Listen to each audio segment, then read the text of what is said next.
الحمد لله وحده والصلاة والسلام على من لا نبي بعده أما بعد فيقول الشيخ الإسلام ابن تيمية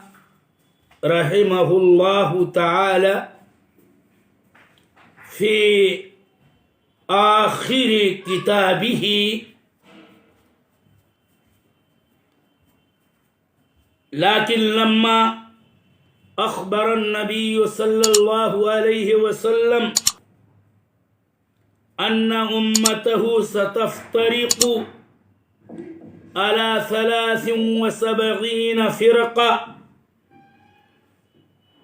كلها في النار إلا واحدة وهي الجماعة.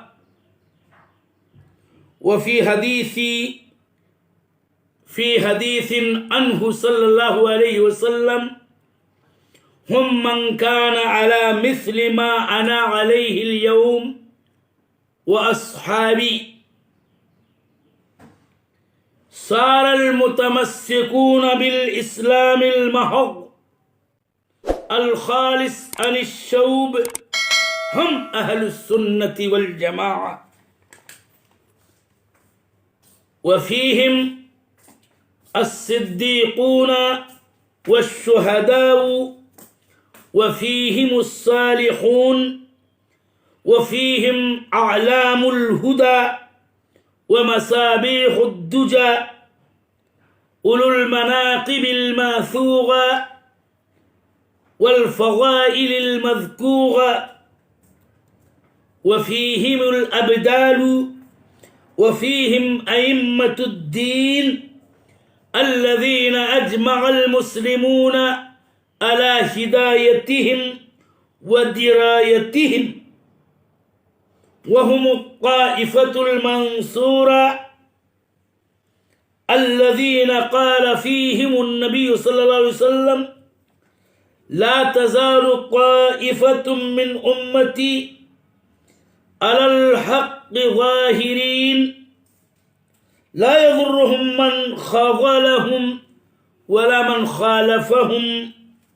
حتى تقوم الساعة. انتہا. میرے محترم سامعین اور دیگر تمام میرے دروس عقیدہ واسطیہ کے متابعین،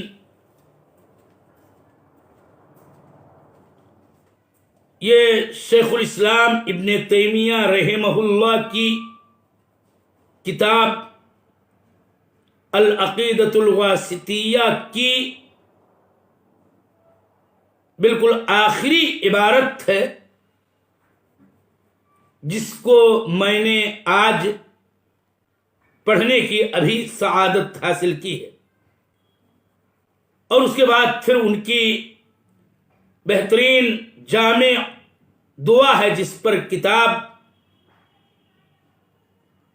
انہوں نے ختم کی ہے. یہ بات میں اس عبارت کا ترجمہ کرنے سے پہلے آپ سامعین پر، اپنے عزیز طلبہ و دیگر پر واضح کر دینا چاہتا ہوں کہ اس عبارت میں شیخ الاسلام ابن تیمیہ نے اخیر میں پوری جامعیت کے ساتھ یہ بتانا چاہا ہے کہ افتراق امت کے بعد ملاوٹ، بدعات و اہوا کی آمیزش سے خالص اسلام کو مضبوطی سے تھامنے والے اور اس پر عقیدتاً و عملاً گامزن رہنے والے، یہی اہل السنہ والجماعہ ہیں، اور انہی اہل السنہ والجماعہ کے اندر اعلیٰ درجات کے حامل مومنین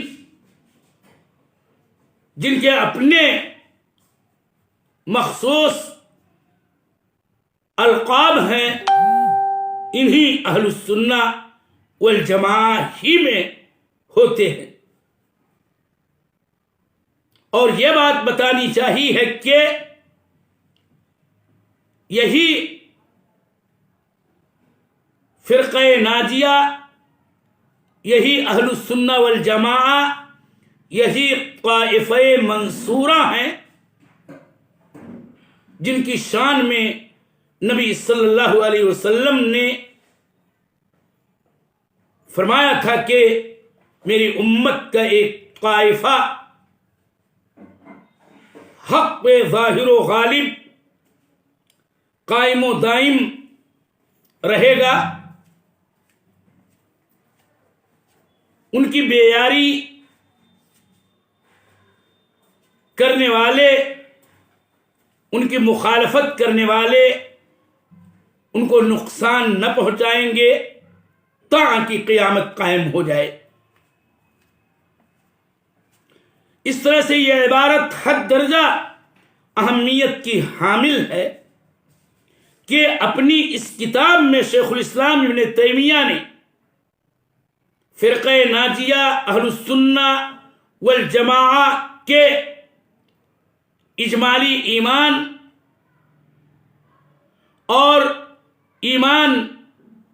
بے صفات اللہ و اسمائہ کو مدلل طور پر منہج سلف کی روشنی میں بیان کیا، اہل السنہ والجماعہ کے دیگر عقائد و ایمان کے امور و قضایا، ایمان بالقدر، ایمان بالیوم الآخر، اور صفات باری تعالی سے متعلق اہم ترین قضایا اور عام اصول اہل سنت والجماعت اور اہل سنت والجماعت کے اخلاق، ان کے خصائل و کریمانہ فضائل کو بیان کیا، اور اب آخر میں یہ بتانا چاہا ایک بار پھر کہ افتراق امت کے بعد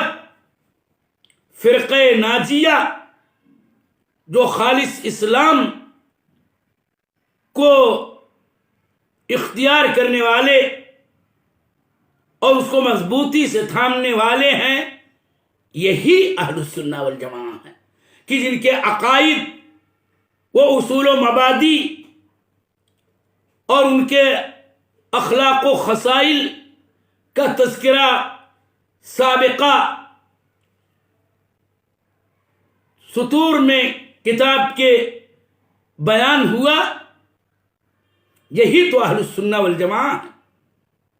اور اتنی اہم بات اس کے بعد بتائی کہ انہی اہل السنہ والجماعہ ہی میں صدیقین، شہداء، صالحین اور ابدال، امامان ہدا، مصابیح دجا ہوا کرتے ہیں، اور یہی طائفہ منصورہ ہیں۔ اس طرح سے آج کی عبارت میں در حقیقت کون ہے اہل السنہ والجماعہ اور فرقہ ناجیہ کے مصداق لوگ کون ہیں اور کن پر اہل السنہ والجماعہ کا نام نامی اسم گرامی صحیح معنوں میں منطبق ہوتا ہے، اسی کو واضح کرنا چاہا ہے، اور اس طرح سے گویا یہ کہنا چاہا ہے کہ دیگر طوائف بدع و اہوا وہ خالص اسلام کے پیروکار نہیں ہیں، نہ ان میں یہ اعلیٰ درجات کے اہل ایمان پیدا ہوتے ہیں۔ اتنی تمہید کے بعد اور اصل عبارت کی حقیقت میں ایک سرسری توضیح کے بعد میں اولاً آج کی پڑھی ہوئی عبارت کا ترجمہ کر رہا ہوں۔ شیخ الاسلام ابن تیمیہ نے فرمایا کہ جب نبی صلی اللہ علیہ وسلم نے یہ خبر دی اور یہ ہم کو بتلایا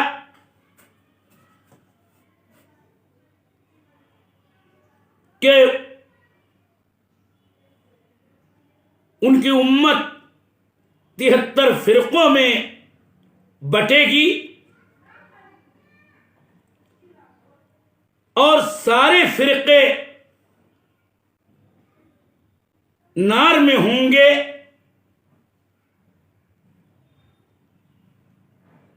سوائے ایک فرقے کے، اور تمام فرقوں کے نار میں ہونے کا مطلب یہ ہے کہ ان کے اسلام سے بعد، ان کی ابتداء، ان کے اہوا کی اتباع اور خالص اسلام سے دور ہونے کی وجہ سے وہ مستحقین نار بنیں گے، مگر ایک فرقہ ایسا ہوگا امت کا جو نار سے نجات یافتہ ہوگا۔ اس سے یہ پتہ چلا حدیث سے کہ ایک فرقہ نجات پائے گا نار سے، اسی کو ہم الفرقۃ الناجیہ، جہنم سے نجات پانے والا فرقہ کہتے ہیں۔ بدیہی طور پر یہ بات پوچھنے کی ٹھہری کہ آخر وہ کون سا فرقہ ہوگا جو نار سے نجات پائے گا؟ تو اللہ کے نبی صلی اللہ علیہ وسلم نے فرمایا تھا کہ وہی الجماعہ، وہ جماعت ہوگی، اور جماعت کا مطلب بالاختصار یہ ہے کہ الذین یجتمعون علی الحق، کہ جو حق کتاب و سنت سے ثابت تھا، عقائد، عبادات، معاملات، عبادات، دعوات، تمام امور میں حق پر اجتماع کرنے والے اور حق پر اکجا ہونے والے، حق کو اپنانے والے، اسی کو قبول کرنے والے، اسی کو مضبوطی سے تھامنے والے لوگوں کو الجماعہ آپ نے کہا۔ اور خود نبی صلی اللہ علیہ وسلم سے ایک حدیث میں فرقہ ناجیہ کون، اس کا جواب یوں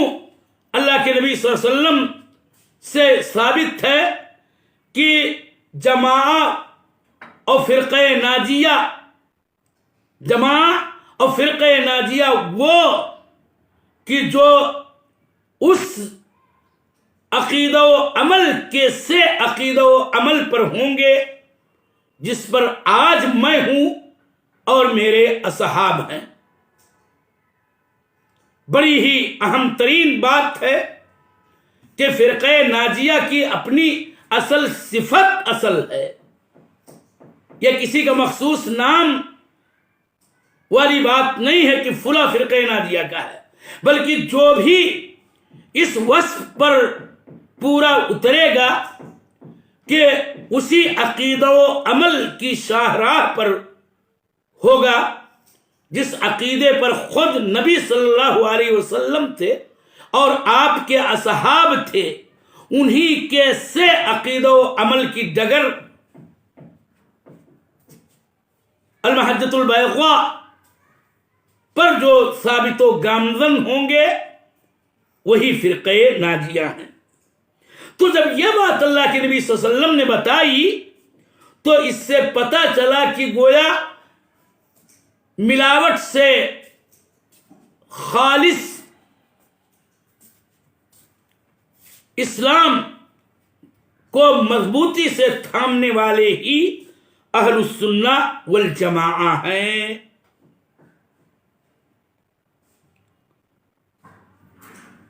اس طرح سے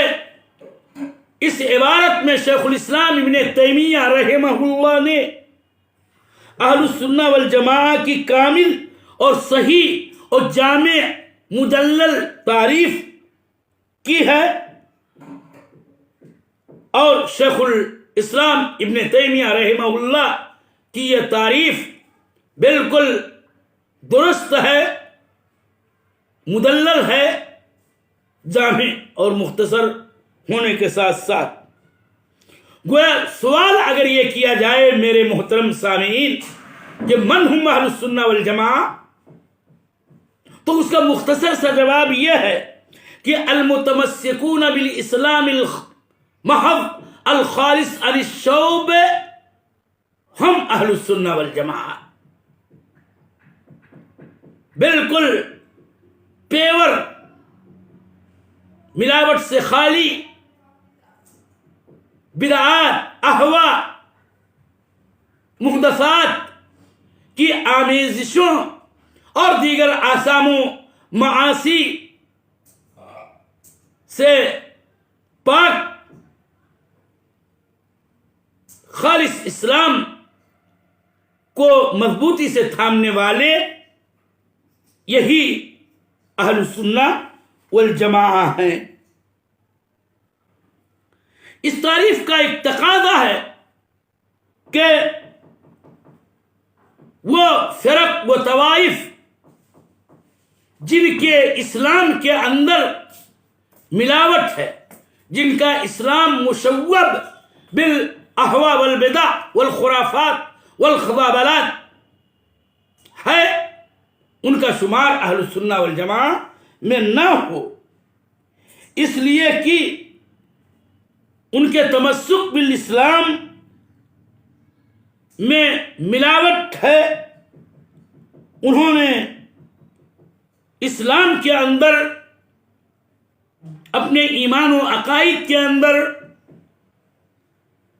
بدعات کو داخل کر رکھا ہے۔ مثلا اسماء و صفات کے باب میں اگر ہم لیں تو اشاعرہ ہوں، ماتریدیہ ہوں، کلابیہ ہوں، ان کے مذہب کے اندر مسئلہ اسماء و صفات میں بدعات کی آمیزش ہے، اور اسی لیے فقیہ امت محمد صالح العثیمین رحمہ اللہ نے اپنی شرح میں یہ کہا کہ ھذا هو الصحیح، کہ اشاعرہ اور ماتریدیہ کا شمار اہل السنہ والجماعہ کے اندر نہیں ہونا چاہیے اس تعریف کی روشنی میں، تو کہتے ہیں اپنی شرح میں کہ ھذا هو الصحیح الا يعد الاشاعرة والماتریدیة فيما ذهبوا إليه في اسماء اللہ وصفاته من اہل السنة والجماعہ، کہ درست اور صحیح بات یہ ہے کہ